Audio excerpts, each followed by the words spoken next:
Lakini pia jambo lingine la kufanya ni usikae peke yako wakati unapitia hali ambayo ni changamoto au wakati mgumu.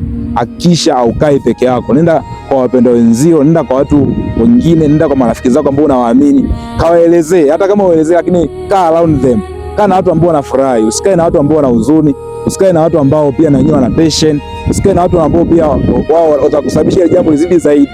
Tafuta watu ambao wana atmosphere, wana uwepo wa furaha, watu ambao wanacheka, watu ambao wanafurahi.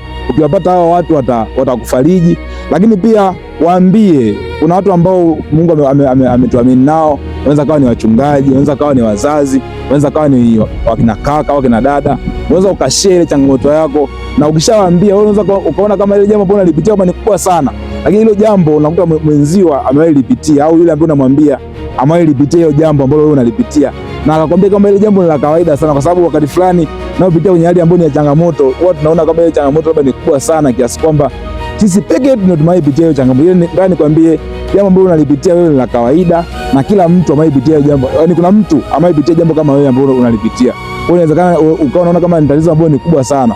Kuna watu ambao wamepitia kwenye jambo ambalo wewe umelipitia. Kwa hiyo unavyoenda kuambia, moyo wako utatulia, lakini pia utapata faraja kwamba kuna wengine wameipitia ile jambo na kufanya dhambi na walishinda. Kumbe na wewe unaweza ukashinda. Bila nasema ukamshinda kwa neno la Mwanakondoo na kwa neno la ushuhuda.